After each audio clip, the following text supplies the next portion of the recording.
So Sundar asked me to come up here today and kind of give a little bit of an introduction to Cummins. Again, my name is Scott Beard, and I've been with Cummins for 4.5 years. Actually, I'm going to run out of battery. I'll let Sarah take care of that. You can. We'll be good. If we run out, we'll manage. But I've been with Cummins 4.5 years. I actually graduated from the University of Louisville 4.5 years ago, and I was also in capstone class. So I've had the great experience of going through it. I haven't been able to do the 3D printing or the additive manufacturing opportunities that this group has been able to have, which is actually a pretty cool opportunity. And something, yeah, very much. At Cummins, we really value unleashing the power of Cummins by being a global power leader. And what we try to do is try to instill reliability and quality in everything we do.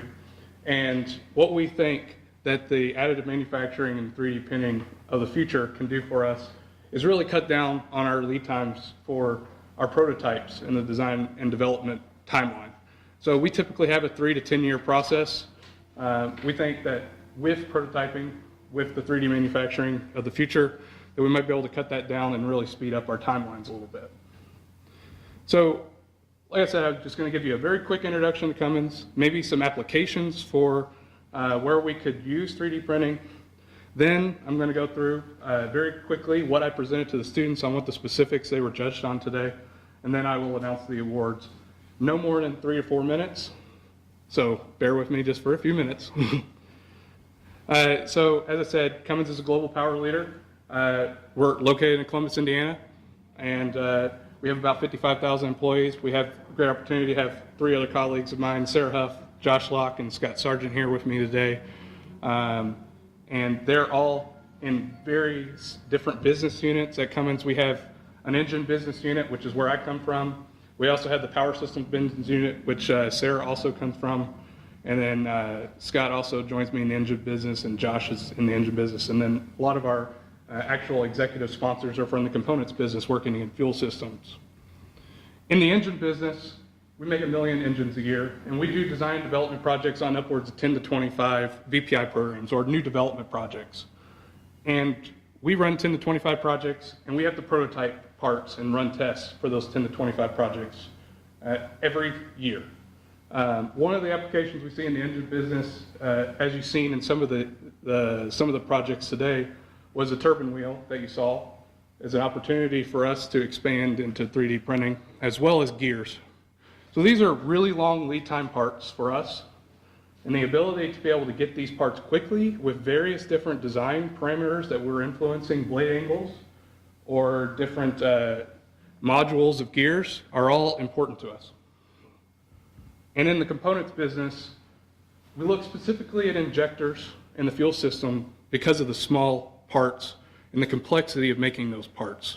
So, and in the turbo industry, as mentioned, but so that's kind of the basics of where Cummins is looking at 3D printing in the future, primarily to support our prototyping and to look into maybe additional manufacturing opportunities in the future.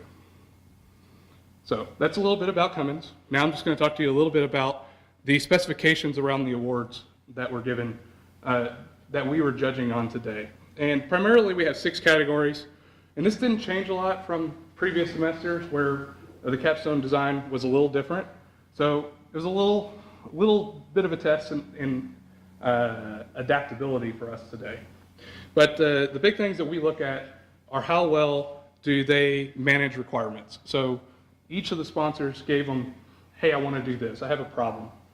And these are some of the limits you need to stay within. So we judged on how they understood what their requirements were and how they designed to meet those requirements. Then innovation and design. So everybody here had a 3D printing application. And how you use the 3D printing is what we were really judging on innovation. So how well did they understand the process and then make innovative steps for the future. Design for manufacturing. So how would this be able to be used? Try it by trying to increase cycle time of 3D printing and so on and so forth. Finally, verification management. How well did they prove that their concept would work? That their innovative design will go forward and be actual producible. And then problem solving. One of the biggest things as engineers we do every day is we go into work and we try to solve problems. And every single one of y'all were faced with different problems, and I really appreciate all the stories that y'all shared on the problems that you had. And then finally, how well are you presenting? So, like I said, I'm up here impromptu. Dr. Sundar told me at the beginning of the day, I need you to speak for 10 minutes. So you're going to be asked to do that in industry, to give impromptu, hopefully not as much as me, give impromptu presentations, be able to speak eloquently and hopefully okay. I don't know if I'm doing it right, but so ultimately what we're getting out of this is we have a first and a second place. And we also have a plaque that goes up in the second hall. So the first place winner will have their team name and their names written on that for all to remember. So that's where I'm going to walk into the awards. So somebody want to do a drum roll? I don't care. There you go. So our second place winner did a fantastic job in stabilizing quadcopters and future copter technologies in the future. So stable video, you can come up. We have some awards for you.